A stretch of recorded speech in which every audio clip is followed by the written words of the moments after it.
Thank you very much. I'd like to welcome board members, and I'd like to call this meeting to order. Can I just get through my opening comments first, and then...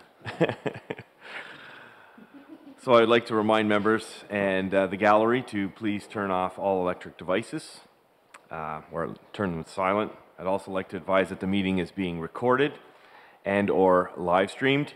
I will now take the opportunity to acknowledge that the NPCA stands with the Indigenous, First Nation, and Métis communities in recognizing the importance of stewardship over natural resources of the area. We have, our first item of business is the adoption of the agenda. Are there any additions to the agenda? Go ahead, Member Kiokio. Mr. Chair, before we begin the meeting, a fellow member has requested to be here, or can't be here today, but wanted to be here in, she wanted to call in and never did receive a response in that aspect. She wants to be part of the meeting. So I just, before we begin any business here today, I was hoping that she can still be part of the meeting if she was able to call in, even on the cell phone. So, well, she has received responses. I know we were investigating that, and there were about 3 or 4 responses to her request yesterday, and this we're talking about Member Greenwood. So just so that the board members are up to aware, Member Greenwood is asked to be to join this meeting by telephone.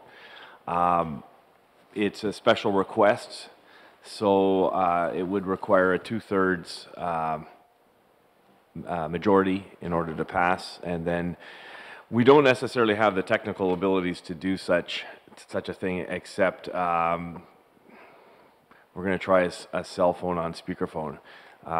There has been a precedent set in the previous term.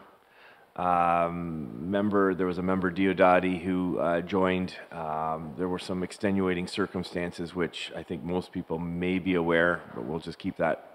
There were some extenuating circumstances, and the room was a lot smaller. So I don't know if that helps the situation. Are there any questions before? Like, I'd like to entertain a motion, and then to that effect, if you're moving that. I'll move it, Mr. Chair, but I've sat on boards before, and I don't ever seen that you need 2/3 majority to pass such a motion. To allow a member to sit here. Member Greenwood has acknowledged in her communications that it would be 2/3, and that's what happened last time. If she's going to, if we're going to have this exception, so I guess she's claiming a precedent, and the precedent was 2/3, which she's acknowledged in her communication to me. I have. The administrative bylaw, section 611, with the exception of any municipal planning or regulation matter, requires an immediate decision of the board or priority business of a matter before the courts. All matters shall be dealt with in person at a full authority board meeting. So this is the section from, I want you to understand that you'd be suspending the bylaw. So that's why it would be 2/3. For those planning regulation matters requiring immediate attention or matters before the courts, the chair may call a meeting of the board via telephone conference or other conference technology, such as telephone conference meeting must have a quorum of the board members participating, and voting will be outlined as in Appendix 3. So, for the purpose, that's for special, but the first part is what I'm claiming is this is a full authority board meeting, and so matters must be dealt with in person at that. So, if Section 611.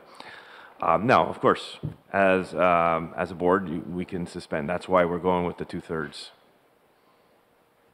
Any other questions, Member Shurton? I'll second it, but I'd like to speak on it too, to get it on the floor for Pat. So if Pat's putting it on the, Member Kiokio, sorry, Yes. My apologies. You're putting it on the floor. Yes, I will. And Member Shurton is seconding. And go ahead, Member Shurton. Just for clarification here, is there lots of items that she wants to be, or is there just one item that's pertinent to her to have this conversation? Because I just think if it's the whole meeting, it could be a little bit cumbersome. But if it's only 1 or 2 items, I could support that. So if you could maybe enlighten us on what her concerns are. Through you, Mr. Chair, I'm not sure if it's 1 item or all the items. I think she just wants to be part of the meeting. She feels like she's a board member, and she takes it seriously, and so she wants to be part of it. I saw Member Johnson first and then Member Casper. Go ahead. Thank you, Mr. Chair. I'm still stuck on this two-thirds thing. I've never been on a board where it requires two-thirds of a vote unless you are rescinding a vote that has been done by the current council or the current committee. So why is it we need two-thirds of the vote? Even our bylaws in the City of Hamilton, if we vote against our bylaws in the City of Hamilton to allow something to happen, I'm just asking for process so I understand. So, my understanding, the information that I've received and read in here is when you're suspending the administrative bylaw, you need two-thirds. Thank you for that, but is there somewhere I can look that up? Because I don't see it. I just want to know, because if this is going to set the tone for the rest of the term, I just want to better understand the tone and why. So you're right that it requires two-thirds to reconsider. And not not to reconsider what's happened last term, but what has been voted on already this term.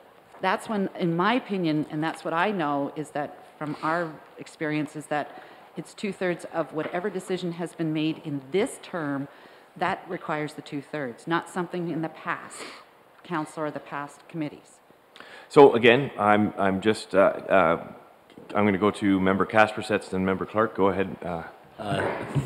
Thank you very much, Chair. Through you to everyone else. I think this is another area that the Auditor General commented on, the fact that we tend not to follow our bylaws, and if our bylaws have to be changed to allow for someone to call in and to listen to the conversation, or does this individual need to vote on something? Is she casting a vote by form of proxy, or is she voting on something today, or she just wants to listen and bring forth information? So anyways, I'm just going to wrap up that if we need to change our administrative bylaws to allow this, that's great, but we shouldn't be, we should be following our administrative bylaws, which were created under the Conservation Act. And I know a lot of the individuals here sit on municipal councils, and they're under the Municipal Act. So again, there's this jump where we're not bound by the Municipal Act, we follow the Conservation Act. In our Conservation Act, we have our bylaws, our minutes, and our procedures, and we're following that right today. Thank you.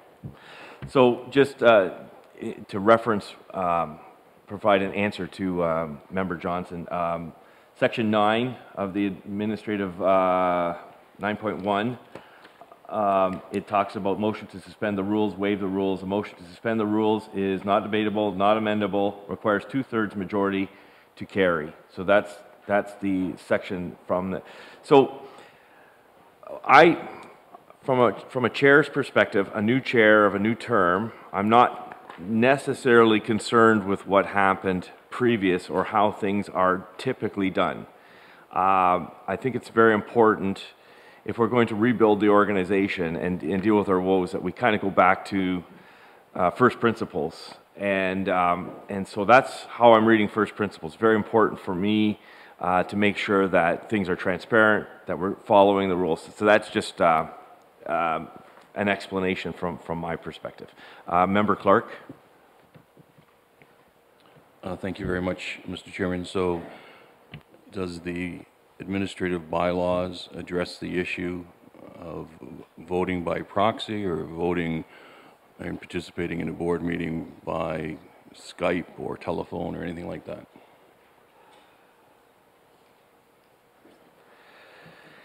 We have basically the two sections that we're working with. 6.1, which talks about full authority board meetings being in person. Special meetings can have all kinds of rules attached to them, and that's what makes them special. So they're waiving a bunch of things, but this is a full authority board meeting. So that's the section I'm appealing to there. And then, but the board always has the ability to suspend the rules, and so that's why I'm going with the two-thirds. So I can't answer that. We can't answer that. So this is it's a valid question. I'm just saying I don't have an answer for you. This is not typical. Anyone else wishing to go ahead, Member Casper? So we have no way of knowing that if someone else is listening to this phone call or whether Mrs. Greenwood is sitting with some other representatives that we don't know. So for that reason alone, I wouldn't support this motion. Yes, go ahead.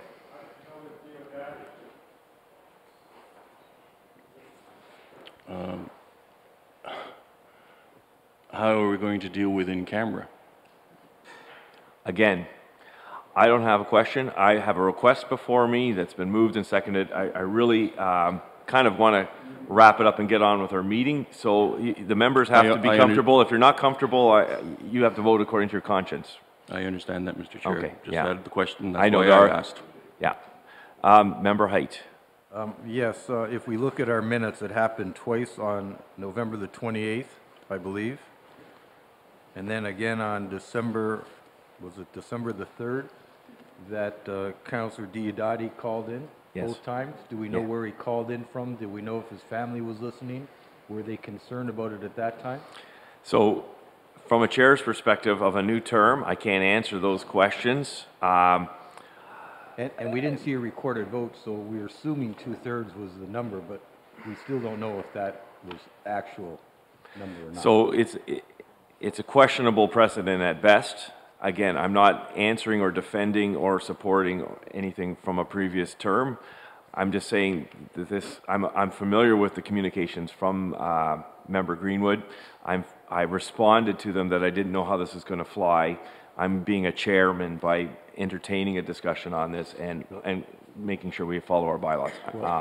Just my final comment would be, there are a few members that were here at the time because they attended that meeting. I'm assuming they just allowed it because they had faith in the individual and said, sure, he wants to be participating in an in-camera session. So I would hope that they'd vote the same way. Go ahead, Member Clark. So I understand there was exigent circumstances with regards to Mr. Diodati. Why isn't Member Greenwood here? Can we ask that question? I mean, if it's just because she's at another meeting, that's insufficient cause for that to happen. I have a GIC meeting at Hamilton right now dealing with the Police Services Board. I'm here because this is the priority. Member Kaspersets. I echo Mr. Clark. You know, I'm in the middle of a discovery, and I put that off to be here this morning for this. I could have easily called it in from the lawyer's office. Member Kyokyo. Mr. Chair, I think it's something that she has booked a long time ago before she was even on this board to be somewhere that she's at today.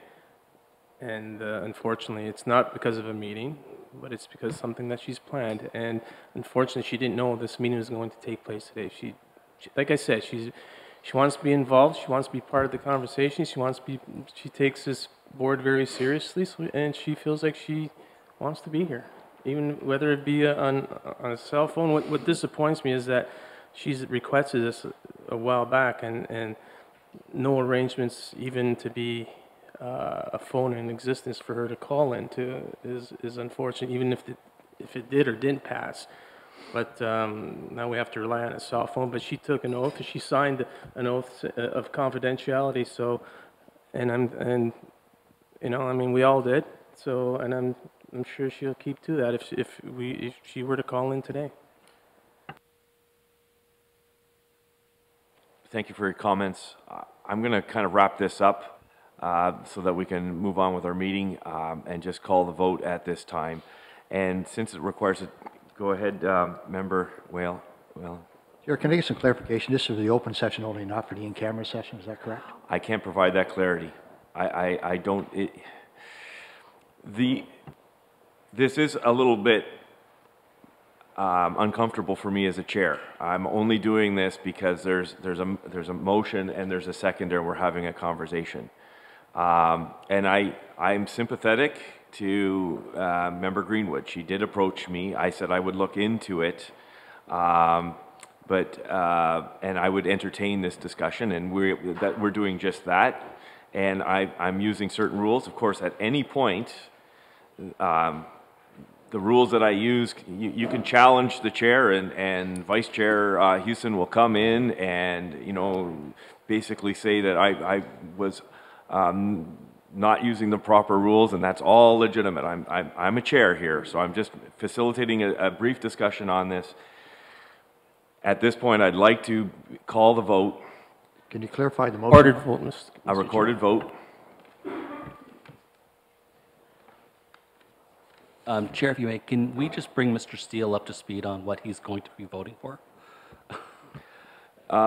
We have a mover and a seconder on a motion to allow Member Greenwood to engage this meeting by phone. There's been some discussion on the security of the situation, the precedent that it sets, and the section that that speaks, the two sections that speak to it. We've determined that a full authority board meeting by our bylaws requires in-person attendance, and that in order to waive then the procedural bylaw, we need a 2/3 majority. That's, so we have a recorded vote, so I'm going to pass this over to the... Member Beatty? No.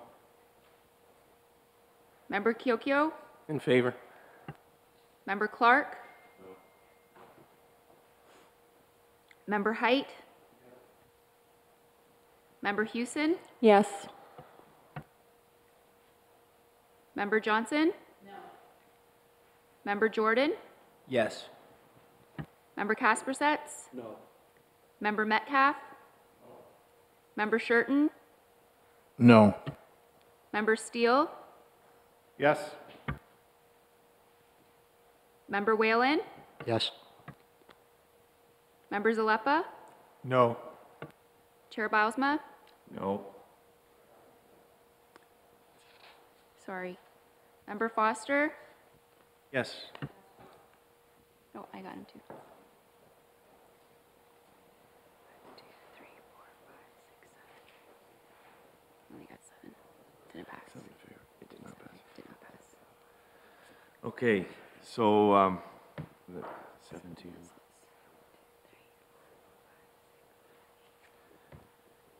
It didn't even make a simple majority. 7 to 8. Okay, thank you. Adoption of the agenda. Are there any additions to the agenda? Seeing none. All those in favor of the, all those in favor of the agenda, please. Okay. So, are there any changes in the order of items on the agenda? Seeing none. All those in favor of the agenda, please raise your hand. And that's carried.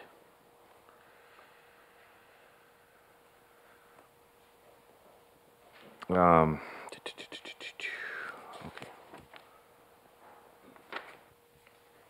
Are there any declarations of conflict or interest? Seeing none. Madam Clerk. There are no presentations and no delegations.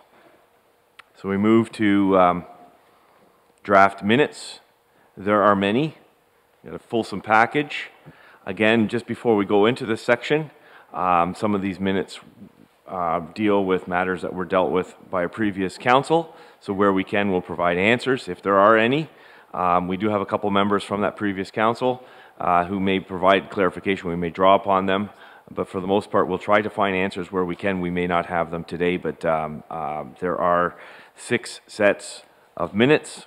The full authority meeting minutes of November 21st, special meeting of the full authority minutes November 28th, NPCA advisory committee minutes on November the 29th, special meeting of the full authority minutes December 3rd, special meeting of the full authority minutes January 7th, and the 60th annual general meeting of the full authority minutes January 16.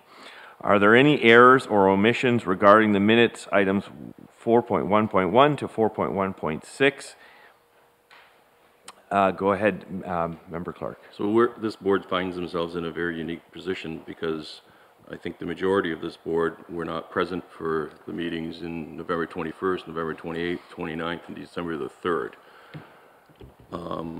One possible solution would be to have motions to receive those minutes, because we can't confirm anything, we weren't there. And then we could deal with the 4.15 and 4.16 because we were present for those meetings. Yeah. So I look for you for a ruling.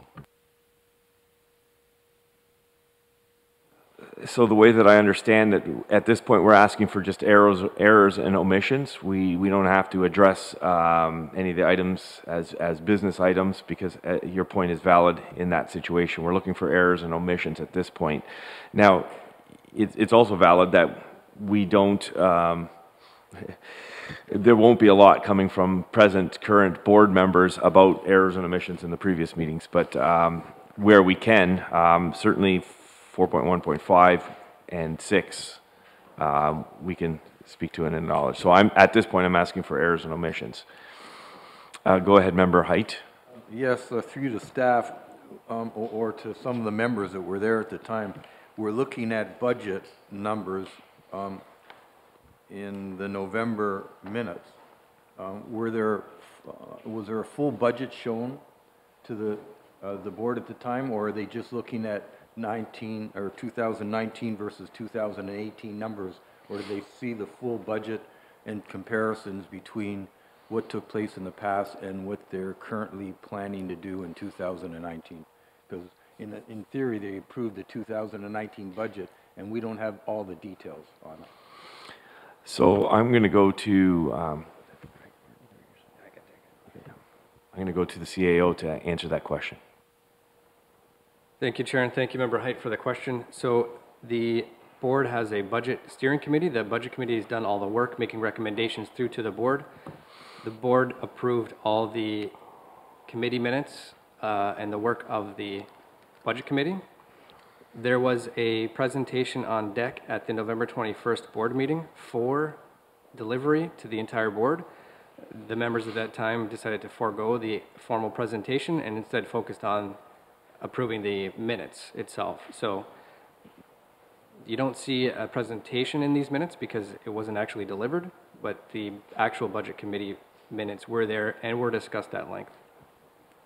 Follow-up, if we find the budget minute somewhere, I assume online, then we're going to be able to look at the wholesome budget? Is that where we're going to find this? Yes, all the budget committee minutes and all the minutes are online. Good enough. Anyone else? Go ahead, Member Beatty. It might help. I was a member of the budget committee. There is a binder with the operating budget and with the capital budget that was voted on. It might help if we distributed that binder to all members of the board. You'll get the whole picture.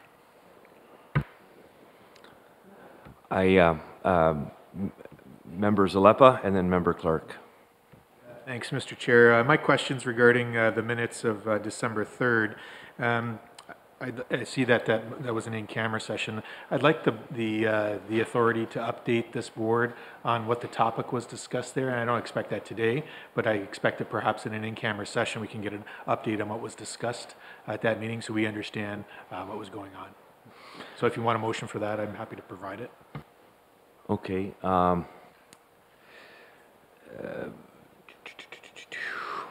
We're looking for a request to have an update on that. Second. Yeah, go ahead. Just speak to that if you could. Thank you, Chair, and thank you, Member, for the question. In the minutes, the public-facing minutes, it's a matter respecting personal matters about identifiable individual, including NPCA employees. That's the public-facing minutes. When we're in camera later today, I can give you more information. Okay, so we'll just file that question for now and come back to it. Go ahead, Member Clark. Okay, so first off, we should have in-camera minutes for any in-camera session provided to us well in advance of the meeting. It's unacceptable to simply be receiving an in-camera report on what transpired. They should be written, confidential minutes sent to board members long before we are here today to deal with this. Secondly, we're asking for the approval of draft minutes. We're asking this board to approve them. That means we approve what's in the minutes. That means we approve what happened in there. We weren't there. We have no legal, there's no avenue to approve the minutes if I wasn't present. So my suggestion still stands on the first four, given that almost the entire board has been replaced. We would receive those minutes. We would receive the documentation that we're requesting with regards to the in-camera minutes, and we would only approve the minutes of the meetings that we can actually confirm what transpired. That's just simple governance. Member Kaspersets. Through you, the chair, I kind of find we're in a little bit of a conundrum here because we keep talking about some in-camera information, which I think everyone here needs, and I know it's not part of our process, but again, I move to suspend our bylaw so we can move into in-camera now and discuss these things, which would answer a lot of questions that board members are entitled to know about. So there is some relevance to basically suspend what's happening here now, go in camera, review all this, answer the board members' questions because they have every right to know what they're agreeing to, and then exit out and get back into the administrative business. I agree with what Member Clark is saying with respect to receiving some of this as information, and the truth is I've never been in a situation where such a large chunk of an organization did not carry forward from one term to the next. So I think there's a validity to what Member Clark is saying. At the very least, we can approve 4.1.5, 4.1.6, which is what I had mentioned earlier. If there's a parliamentarian in the room who's gone through a transition like this before and remembers, I would defer to them, but so I think there's a validity to what Member Clark is saying. Member Johnson, yeah, go ahead. Ditto. Oh.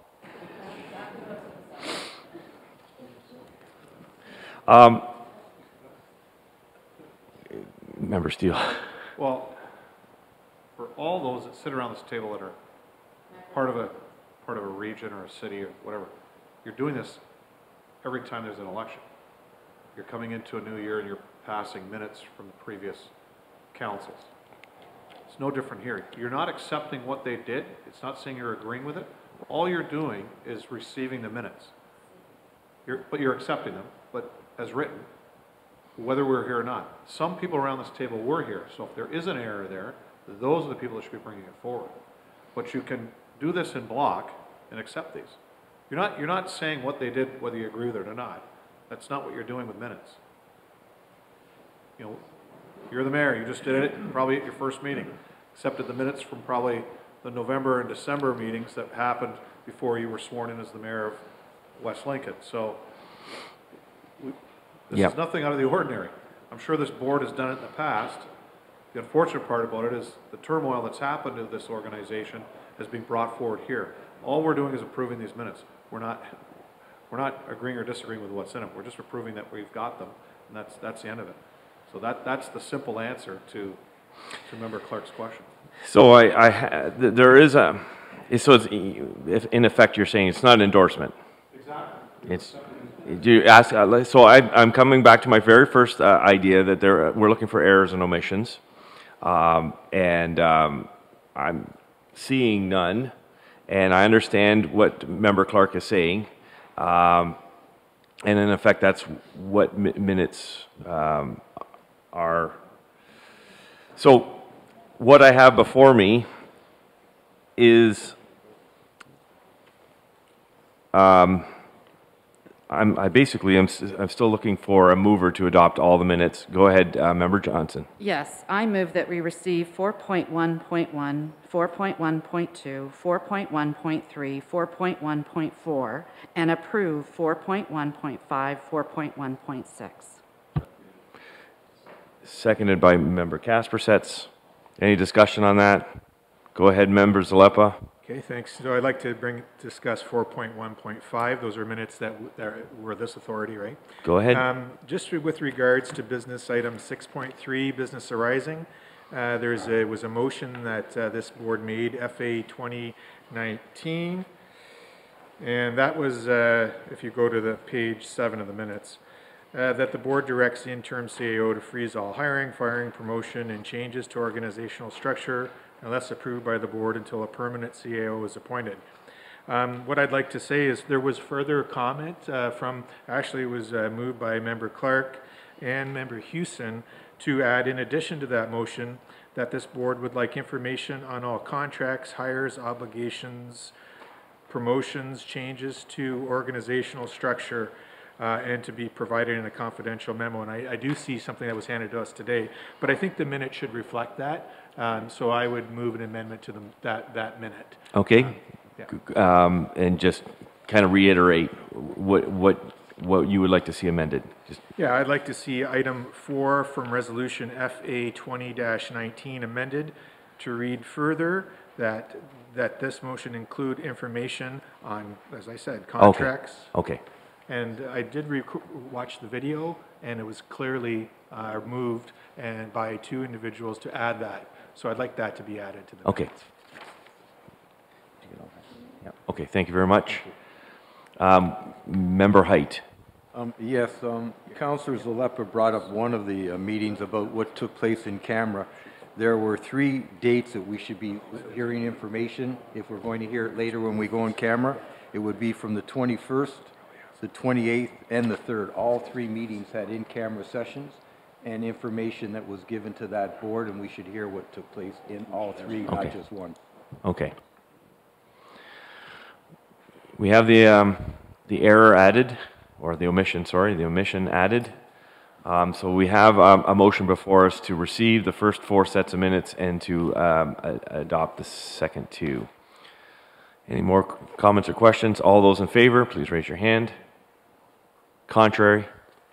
And that's carried. Mr. Chairman? Yes. And so to Member Height's point, I'd like to make it clear that it's not a verbal report that I'm requesting. It's an in-camera minutes. We should be we're required to keep minutes when we're in camera also. And so the board should have those before we make decisions. So if that can be provided as soon as possible, it would be very helpful. Okay. And I respect that the board will keep those minutes confidential. It's our obligation, so.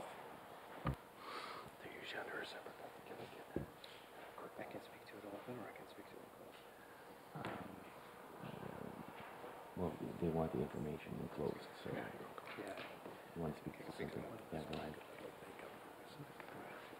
Thank you, Chair. So in terms of managing expectations, I know there's some members here that are new to the authority. Many members have a lot of municipal experience. The conservation authorities are operated under the Conservation Authorities Act, not the Municipal Act. And normally we would go through a course of an orientation session for board members, which we will still do. And so there's different roles for different levels of operating agencies. For the NPCA, with respect to in-camera items, no vote shall be taken, no written record shall be kept in a closed meeting, unless it is for a procedural matter. There's an expectation for written minutes of a closed session that do not exist, quite frankly. I want to manage those expectations up front and publicly now. This board has set up a governance committee. My hope is that the governance committee review these the administrative bylaws and make any changes you so wish, and we will comply. Staff are in compliance with the administrative bylaw. And I'm happy to give further update in camera. Go ahead, Member Clark. Thank you very much.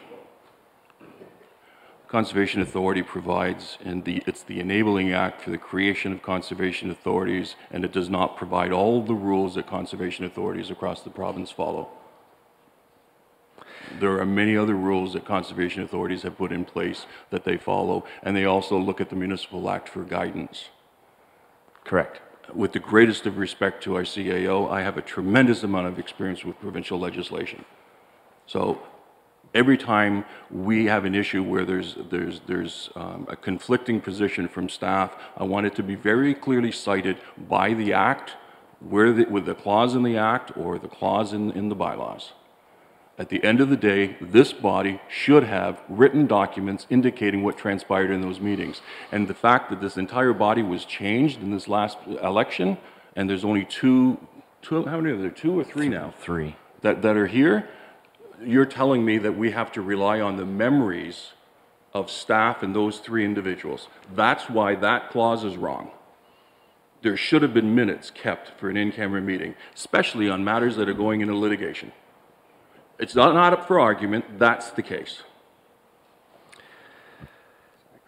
Go ahead. Thank you. So there, we do have some written record with respect to specific direction. We don't have minutes per se, as you would see in open session. So again, staff, doesn't matter to staff how you want to change the bylaws, by all means. These particular set of bylaws have been adopted, I believe, through Conservation Ontario, and they're analogous to the administrative bylaws that all 36 conservation authorities have. So again, staff does not dispute anything that this board wants to do with respect to changing its bylaws. We're kind of looking back at what happened, and those are the rules that were followed at the time. And again, we can provide additional information when we're in camera. Go ahead. So we're going into in-camera today. Yes. I'm requesting that minutes be kept. Okay. And if we need a vote to do it, so be it. But those minutes should be kept, they should be locked away, and they become a part of the records of this authority. Okay, and so, and it's fair and valid. Again, there's a governance committee struck, and there's going to be a lot of implications trying to see what past practices were and make changes for the better. And I think that's definitely the will of this board and certainly the governance committee in smaller. So at the appropriate time, we will entertain that motion. And if I forget, I apologize in advance and just remind me, and we'll take up that. Okay. Your manager worked great. So. Moving on.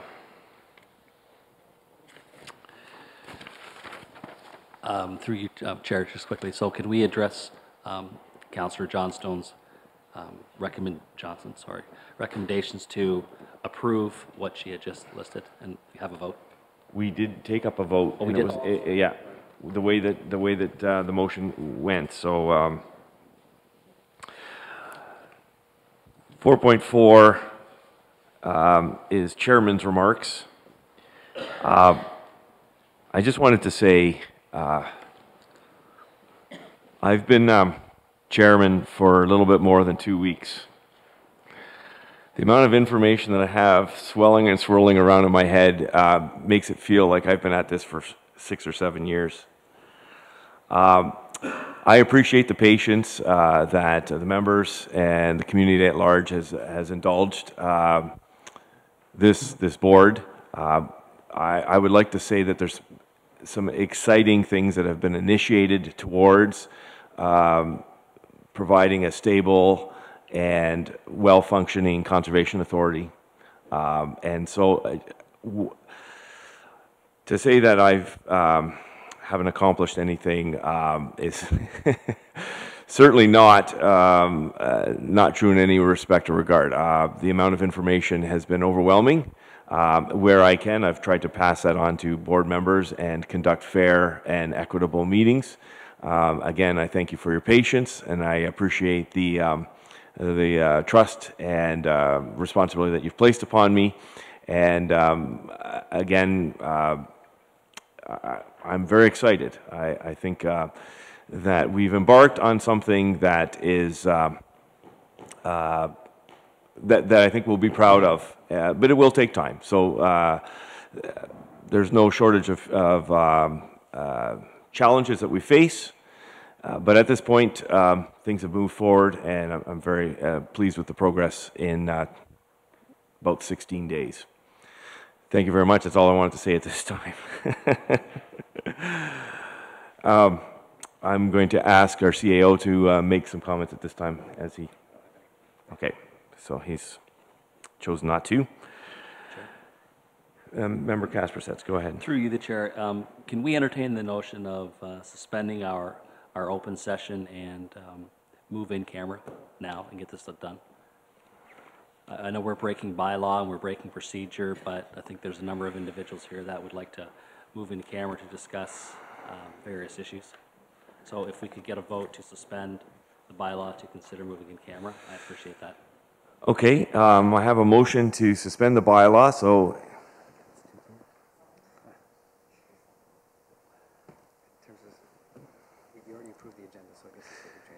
Yeah, so we have an approved agenda, And so it will require 2/3 again at this point to go into close at this session, at this time. Okay, there's a motion. Can I get a seconder? I don't see a seconder, sir. Okay, Sorry. that's fine. No, That's that's fair fine. enough. Okay. Then we're going to proceed. Business for information. I would like a mover and a seconder for the following resolution, that the following items be received for information. 5.1, Communications Administrative Quarterly, Fourth Quarter Report, Report 0219. 5.2, Corporate Resources Fourth Quarter Status Report, Report number 319. 5.3, Watershed Management Fourth Quarter Report, Report number 0419. 5.4 is Niagara Tree and Forestation Conservation Bylaw Quarterly Report, Fourth Quarter, Report 0519.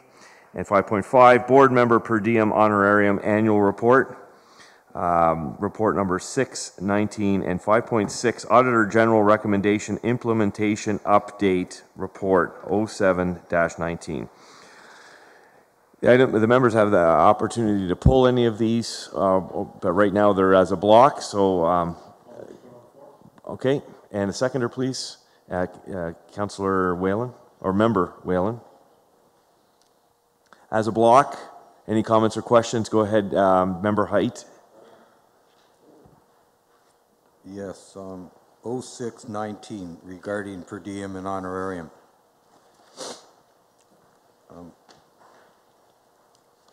I haven't read our rules and regulations and how anyone is paid or how we're reimbursed for meetings. But I look at this list and was astounded seeing that some of the members were attending 95, 77 meetings. I know one of the members is here. Is it true that if you came to a meeting at the Conservation Authority and you had 2 or 3 meetings in a row in the same location, that they're paid for 3 meetings through you to the interim CAO? Is that what took place, that some of these members received that many meeting honorariums?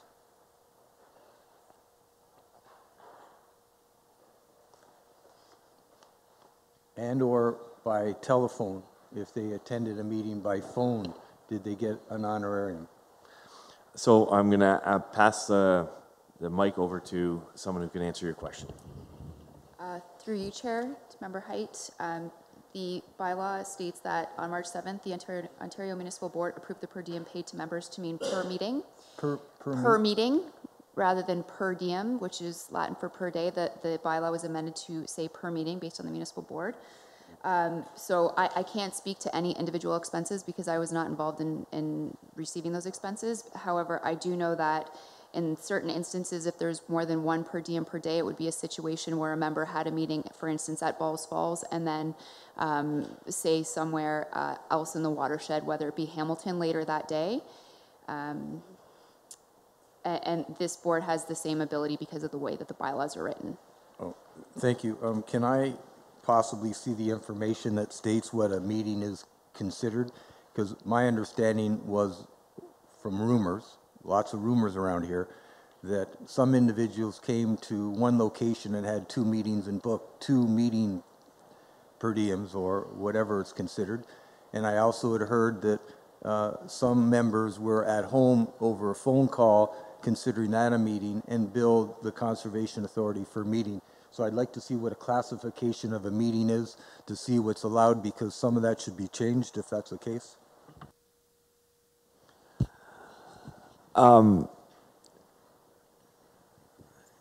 Yeah, so, yeah, okay. Some of the answers are not necessarily, like I can't, as a current board member, speak to past practices. Well, I'm not asking for that. I'm asking for the information. Normally you'd have a classification, what a meeting is considered.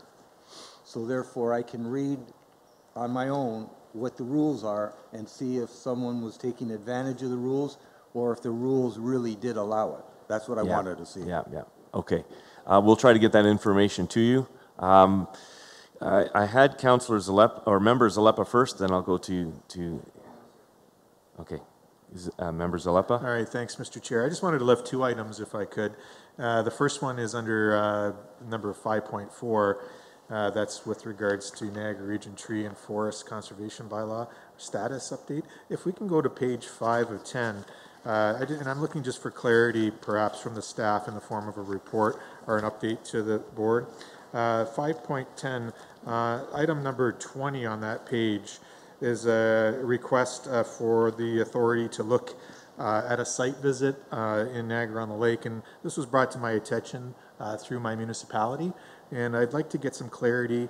The explanation of no response required states that there were no trees cut in a woodland feature as per definition 1.38. I've got some information that perhaps shows that I'm not sure if that's accurate statement, so I'd like to ask for a review on that information and to have that clarity to show the actual facts that was the case. And if that could be brought back in information report to the board, if you need a motion on that, I'd give you that. So we're going to make note of that, unless somebody has a just direction, ability to request.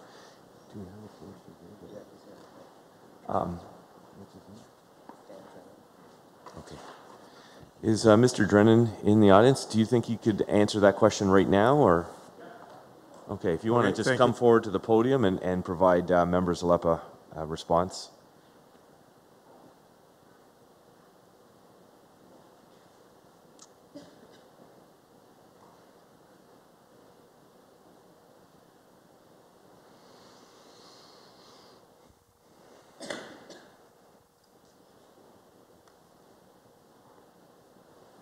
Good morning. My name is Dan Drennan. I'm the forester with the Conservation Authority. I also administer the region's forestry bylaw for the past 10 years. Can you readdress the question for me? Sure, happy to. So thank you for coming forward to assist with this. Page 5, this regards to a request from the authority to go out and look at a property in the vicinity of John and Charlotte Street. And I'm just seeing the response or action by the NPCA states that there are no cut trees designated as a heritage or significant community trees, and that there were no trees cut in a woodland feature as per this definition 1.38. I guess I'm just looking for clarity if that information can be brought forward so I can take a look and verify that against what I was given. Okay. Yeah, under definition 1.38, the bylaw administers woodlands that meet a certain definition. There's 4 criteria. It has to be a certain size, like over 1 hectare. And it has to be a density requirement of 1,000 trees of any size, 750 trees greater than 5 centimeters, 500 trees greater than 12 centimeters, and then 250 trees greater than 20 centimeters. And so when you look at woodlots, it has to meet those densities. The forested features at 200 John Street, Niagara Lake, there was only one forest feature that met that definition. Many of the trees that were on that property were scattered or in small clumps that didn't meet any of those density requirements, so it didn't meet the conditions of the bylaw. Therefore, they weren't protected under the bylaw. So there was only one forested feature on that whole property that the bylaw protects, and that was untouched and remains a woodland at this time.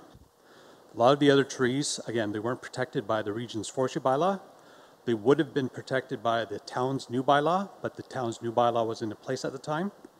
So therefore, many of those trees on that property had no legal protection or regulation. So, Mr. Chair, thank you for that. It would be really helpful to have that type of response in summary so that I can take that back to the constituency. All right. I did have a second item, unless you want to entertain other members. Yes, go ahead. So, thank you. Take note of that. Okay. The second item I wanted to ask a question on is item 5.6, the Auditor General Report. There's an item referred to under OPS 10, so if there's no page numbers on that. So if you kind of flip to OPS 10, that's on looks like the 3rd page. It speaks about a December 18th reporting structure change under the interim CAO, and it speaks to us a report on that. I'd like a copy of the report provided to the board members so that we can take a look at that. I'd like that provided before the next meeting. Okay. Do you need a motion for that? So just repeat again so the staff can get you that report. Yeah, OPS it's 10. referenced under OPS 10. It says the December 18th reporting structure change under the interim CO affected the following, and it speaks to December 18th CO reporting structure change. So I assume there's some report for that or some documentation that speaks to that. Okay. So I'd like to see that. And the last one, the last item is under 20.2. So OPS 20.2, and that's kind of further along in the report. This is regards to procurement. So this is a question that I have. There were changes made to the procurement policies. I guess I'd like to see those changes provided to the board and then the governance committee so we can see kind of what was done and maybe what needs to be done, which might address some of the other issues as well. Okay, so those will be given to you prior to the next meeting? I'd appreciate that. Yeah, okay, great. Yeah, that's what I'd so moved to do that. Yeah. The direction, yeah. Okay, there is a okay, so you moved, you seconded. All those in favor? Okay, great. So now it's motion, yeah. So that information, will that information be provided like with minutes? Yeah.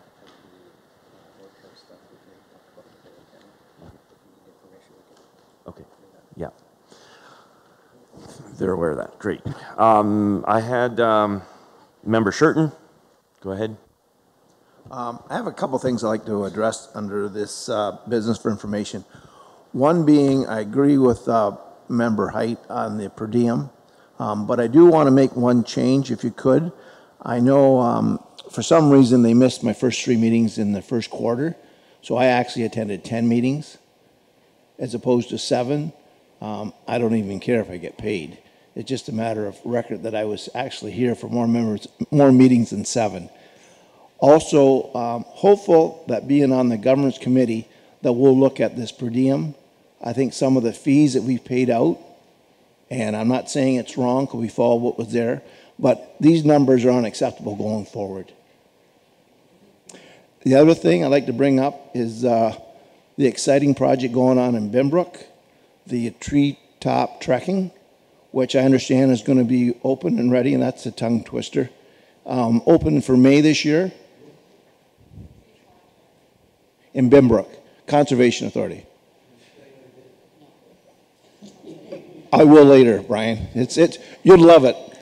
Your family will love it. Anyways, my question is, being out there, is there any plans, and maybe it is, but I can't remember, for the parking lot to be expanded?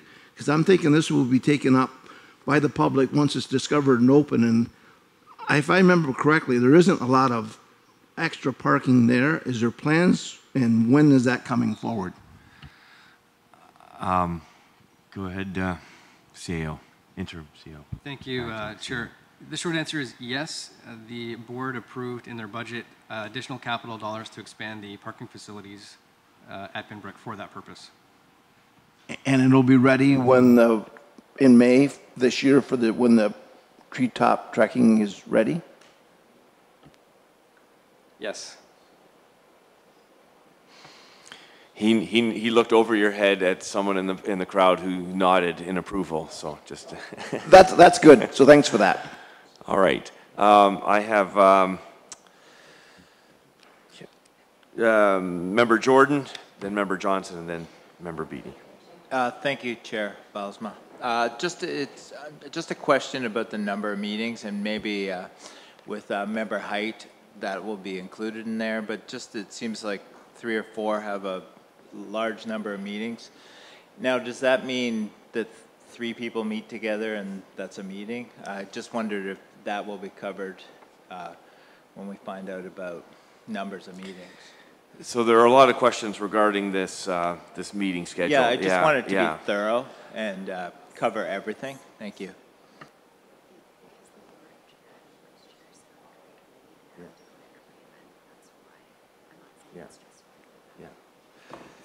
So one explanation is the board chair and board vice chair sit as ex officio members of all the committee meetings. That's typically why those two members have the disproportionately larger number. That's an explanation that I've just received, and I think that makes sense to some degree. But there are always, of course, some questions: what qualifies as a meeting? And if, for anyone familiar with municipal controversies and scandals, sometimes there's a high degree of latitude in some of those interpretations, and of course that's where the electorate comes into play and says, you know what, you know, that seems inappropriate or whatever. But that is also part of the governance question. So again, it's on the table, and past practices are in the past. I'd like to say that we go forward with a new board, and as your chair, I'm taking notice of this discussion as well. I don't count Tim Horton meetings as legitimate. Sorry, sir. All right. And any other? I had. If you're done, Member Jordan, I'm going to go to Member Johnson. She's good, and Member Beattie. Okay. Member Hewson.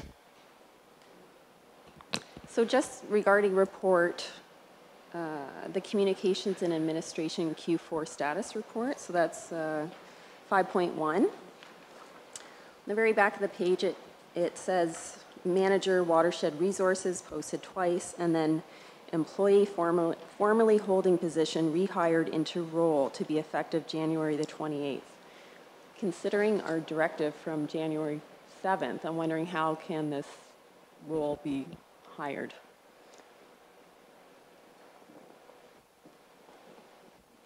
Thank you, Chair. That commitment was made in advance of the January 7th meeting and resolution. So what was the date of the commitment?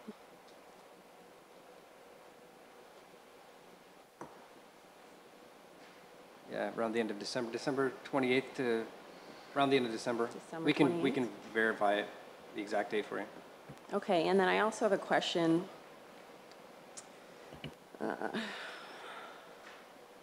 The Niagara Region Tree and Forest Conservation Bylaw. Where's that? 5.4. On the front of the report, there's a signature by the Director of Watershed Management. When I looked at the previous report, there was a different name there. So I'm wondering at what point or at how long the current Director of Watershed Management has been in that position. Go ahead. Since about the middle of December. Mid-December. Okay, and then would that be the December 21st that there was a different organizational change, structure change? Through you, Chair. Yes, it's in relation to the OPS item that Member Zalepa referenced. So this was a position that was promoted, is that correct? Chair, if I may, if we're getting into HR matters about identifiable individuals, we have that conversation slated to be discussed in camera already. Okay, I'm happy to hold that over till our in-camera meeting. Okay, thank you very much. Okay, so we have 6 reports before us. Go ahead, Member Height. Yes, on the same item that Councillor Zalepa was commenting on, I think it's part of, was it 0719? That chart with all the comments, whether they are initiated, underway, or completed. If you go to the second page, NB 5.1, I don't want to be accused of leaking any confidential information, but because people keep accusing me of that. But if you look at that item, they speak to the board dealing with a CAO's performance review, but if we go to the minutes of that meeting, it doesn't even state that they dealt with that as part of the in-camera session. So I'm assuming that was part of that in-camera session, that they didn't want anyone to know that they were dealing with that in camera. Knowing that that report was coming forward is not an in-camera item. Dealing with it is an in-camera item. So sorry about leaking that, but it's in the minutes in front of us.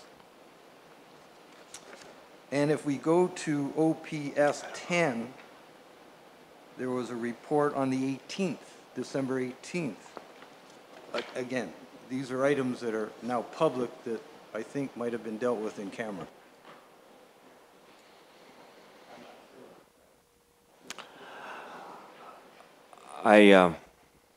Those are just comments. Yeah, okay. Yeah, yeah.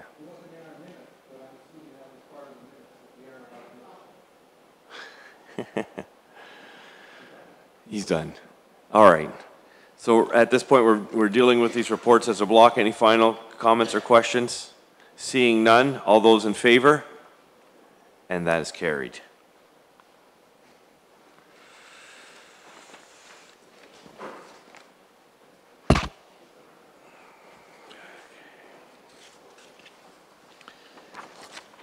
Moving on to business for consideration.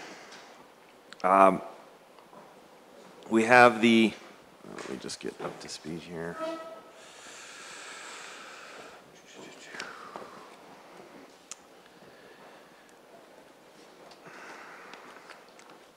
The annual bank borrowing resolution, report number 819.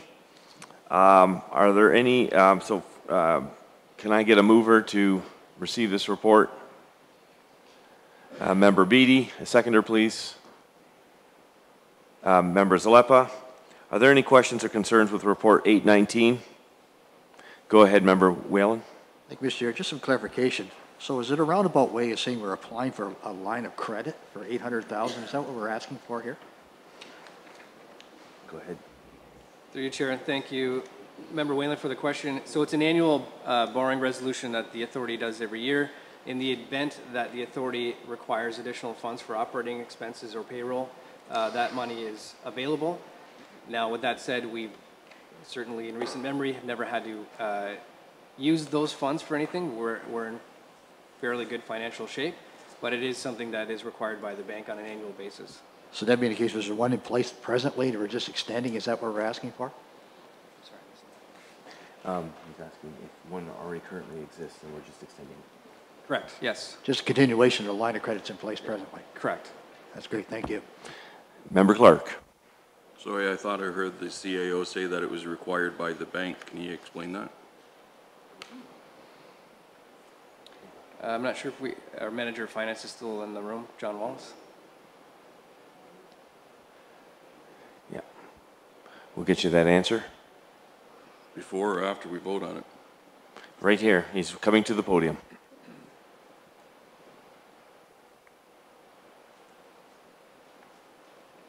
Yes, it's required annually by the bank. It's part of our overall agreement. So it's nothing new, but the bank does require that we renew it every year with board approval. So it's a line of credit that we may not need, but the bank requires us to adopt it. Yes, they ask us for, it's no different than if we change signing authorities. They do want updates on that, but it's just part of our banking arrangement. Thank you.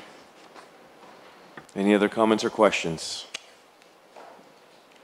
Okay, all those in favor? Opposed? And that is carried. Thank you very much.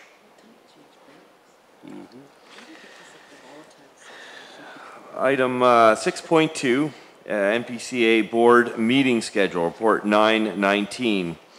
Can I get a mover to put this on the floor? Member Johnson, a seconder, please, and Member Shurton. It would be that report 919 respecting NPC Full Authority Board Draft 2019 meeting schedule be approved. Any comments or questions on this meeting schedule? Member Height. Yes, when I reviewed it the other day, I noticed that February, March, and April meetings are the same time and date of meetings at the region, that a number of us sit on a committee at the region. And not to suggest that this isn't important, but the regional budget at about $1 billion compared to the NPCA seems a little more important to me. I'm not sure if I'll be able to attend some of those meetings. So I'm not sure about other members here, but we might have problems with a few of us not being able to attend the next 3 meetings. Member Johnson, go ahead. Yep, thank you. And I can really appreciate the fact that we've got all these people in this room and try to get everybody to agree on one time is going to be near to impossible. So just to reiterate what you're saying, it's our council meeting today, and we are tonight at 5 o'clock, which means it's a 12-hour day. But also we have budget meetings right now. We have a $1.2 billion budget to go through, so totally understand. But again, we're never going to agree on one date, one time, but I'm good with what's in front of us. I'm just making some tough decisions, that's all. Member Shurton. I know we had this discussion, so don't feel this is anything new about dates and times. And I guess my question is, how many does it impact? And I personally, and I know we did it last year, we had a few later meetings to accommodate a few. I'm not saying we're going to make all for every other meeting, but if we could know up front what meetings months we may want to adjust it to a 4 o'clock meeting, hypothetically. But we won't, like Member Johnson said, we're not going to get everybody because we all have conflicting issues here. But how many does that impact for the region of those 3 that Member Height mentioned? Go ahead. I'm not sure. Whoever sits on finance at the region would be affected. Corporate services. Corporate services. Yeah. So it's about 3 or 4. 3 or 4 of us at least. I'm not sure about Greenwood. Yeah. I'm not sure who else is missing today. But. So yeah, I kind of agree with Member Johnson, but I'm not asking to no. change. I'm making you aware that there could be some issues with some of us not attending. It's not that we don't care about what's going on, but there's other things that we have to deal with in some cases. Member Whalen. Mr. Chair, I know for a fact we've got the chair of corporate services. I'm vice chair, and then Councillor Height is another member. So that's 3 of us in a row here. So I don't know how many other affected. Big hole over there. Yeah, it could be a good amount. On the right. Member Johnson. Yeah, just a quick question back to the meeting schedule. In September 22nd, 23rd, 24th, 25th is, I'm not even going to try to pronounce this. What is it? The tour? Biennial Tour. Biannual? Because mine's got an E in it, so I've never seen that before. Might be a spelling mistake. I don't know. It's banana or something. Anyway, so what is this? If I banana tour. The banana tour. The Biennial Tour, through you, Chair, is a 3-day event where we're hosting other conservation authorities to showcase our properties. When we do have the orientation process with the board, you'll be brought fully up to speed on what that looks like. Thank you. So it's a biannual tour. Thank you.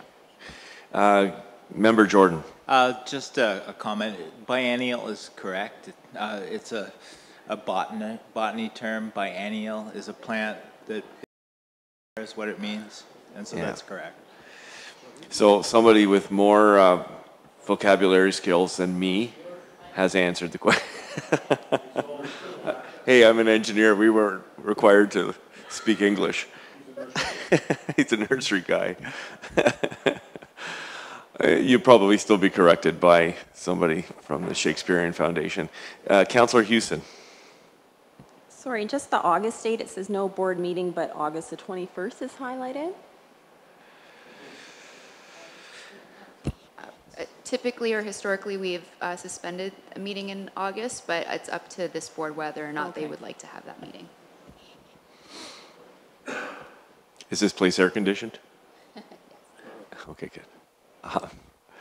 All right, any other comments or questions with respect to the meeting schedule? All right, so I'll just read that report, number 919, respecting NPCA Full Authority Board Draft 2019 meeting schedule be approved, that the clerk be directed to ensure that the approved 2019 meeting schedule is posted on the NPCA website and that appropriately communicated to participating municipality and area municipalities. That's the full motion. It's been seconded, moved and seconded. All those in favor? And that is carried. Just say yes. I'll say carried. That's carried. Great. It was carried, but it's mine to say. Okay, we're moving on to Section 7. This is business in camera. I'm going to read the motion to move into closed session, that the NPCA full authority meeting do now move into closed session for the purposes of 7.11, a matter respecting labor relations, human resources, employee negotiations. This is a verbal update. And 7.1.2, a matter respecting solicitor-client advice, a verbal update. And so I'm looking for a mover. Go ahead, yeah. So some of us are in receipt of a anonymous package with lots of allegations in it. There's also an allegation about a leaked document. I'm looking at the motion. I understand why we were going in camera, but I would like to be able to discuss these items too. So if I don't bring them up now, then I can't discuss them in camera. Correct. So I would suggest that we would amend the 7.1, 7.12 to say matters respecting, so that we can address these additional items. I think people are in agreement with that. And now, just for the sake of the public and for the sake of transparency, I want to make sure that as a board, I don't care what past practices are, this doesn't become a situation. And I want the gallery to know that I take the in-camera session very, very serious. We're not going to just, now that nobody's watching, we're going to have a crap fest where everything, hits the fan, so to speak. So I just want to make sure that we understand that we're going into close on these matters, and it's not a free-for-all. That's very important to me, and I want to just express that. So that's a kind of a caveat at this point. So I respect that we can just add an S, but I want to make sure that we still have, and as you said, that you also want to talk about going into, this would be the time, I think, to make your amendment. Yeah, so, Mr. Chairman, it's been my experience when organizations, even the Hamilton Conservation Authority, which has sat on for 8 years, when they go in camera, the board is informed what the item is that they're going in camera on. So there's a title of what that item is. There is a report provided to them in advance of the meeting, so they can actually read the report. I appreciate the fact that we received the blue papers this morning, but it is challenging to read these blue papers while we're in a meeting. So it's really helpful if we receive it in advance, and that the reasons under the Act as to why we're going in camera, the clauses should be addressed as they are here. But there should be a title of what we're going in camera about. What are we going to be discussing? Collective bargaining is the title. That's what we're going in camera about. So in the future, I'd like to see us move in that direction. If it's not covered by our bylaws, then the governance committee should be looking at it. But for today's situations, I mean, quite literally, there's an anonymous package with lots of allegations, so I'd like to understand a little bit about how we actually deal with the... It's my magnetic personality, I'm sorry. How we deal with those types of allegations. And we have that situation where allegedly an in-camera document was released to people who should not have that document. So if I don't say it now, we can't do it. So I would move that those would be added to the in-camera session.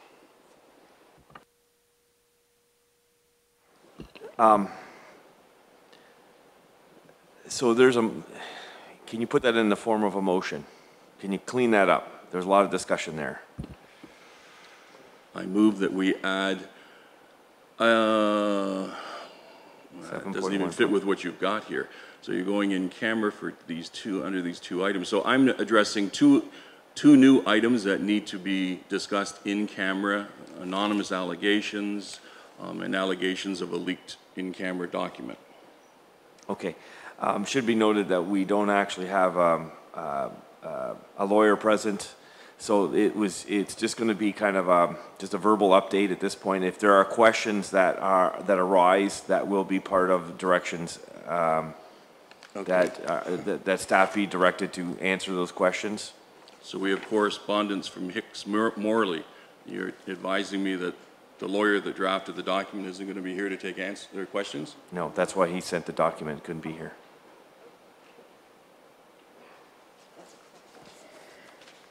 Okay, that's unusual. So how do we, so we're going to entertain his letter without actually asking him questions about his advice that he gave us? Correct. I object. Member Height. Yes, if Member Clark is dealing with allegations against me that have been emailed to the world, I believe the allegations were somewhat public because they were even sent to the press. And if he wants to ask me questions, I'll do it publicly. If he wants to ask me questions in camera, I won't answer them in camera. I'll answer them publicly. So if that's what he wants to go in camera about, let's get it on the table and discuss it in open session, because there are a number of allegations over the last few weeks against me. And without discussing with the in-camera item I'd be more than happy to answer them publicly if he has any concerns. Okay, and I think the member noted that it's a sealed package with allegations, so at this point I don't think he's looked at it either.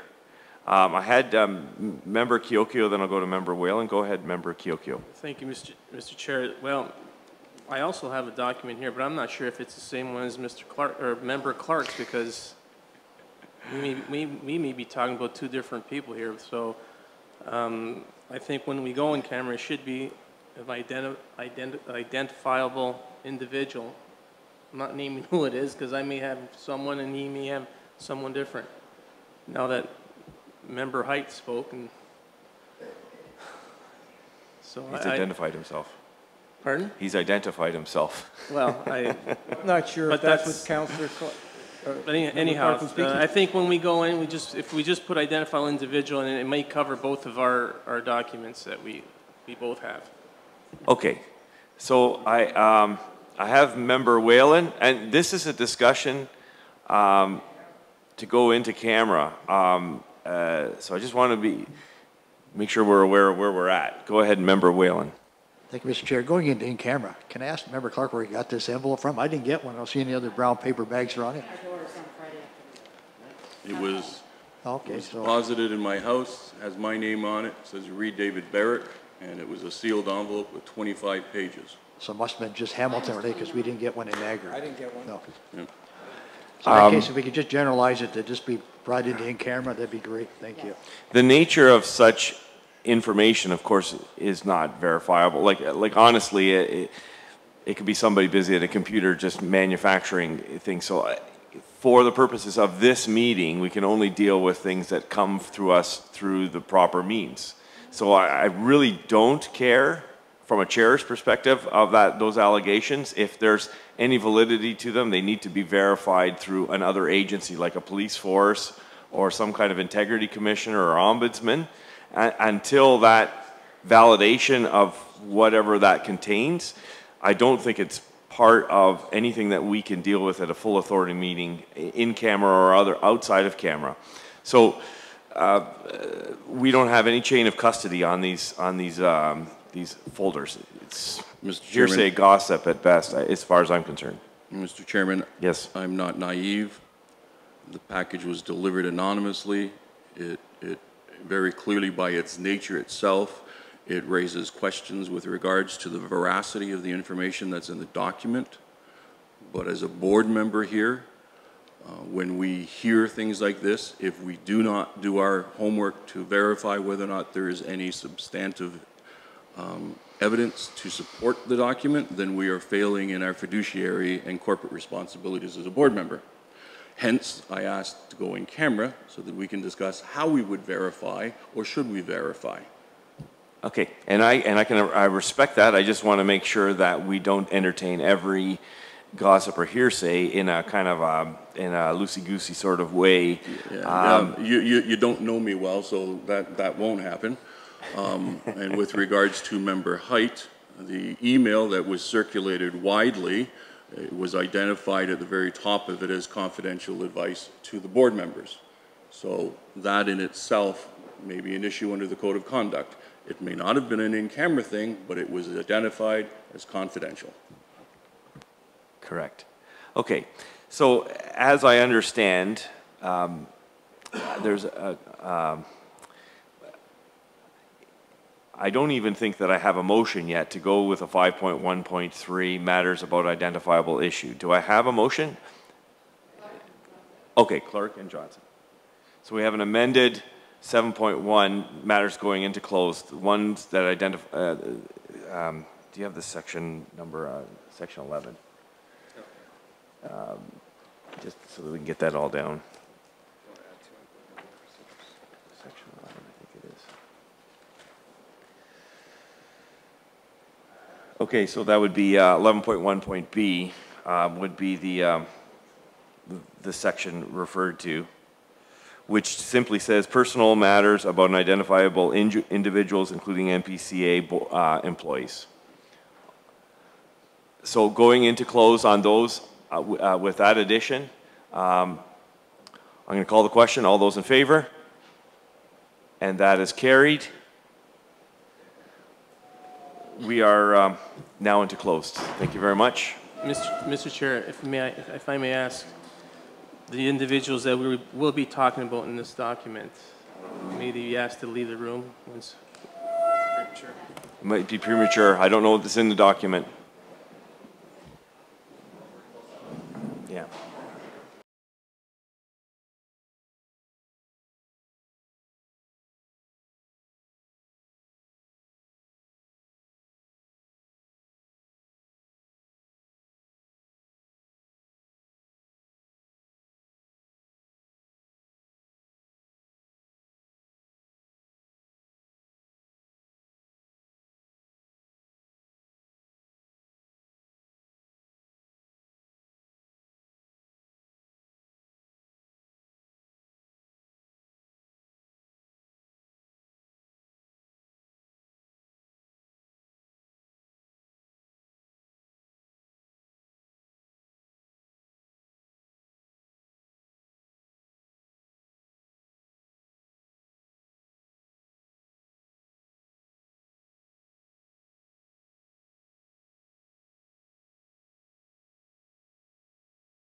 So we're back into open.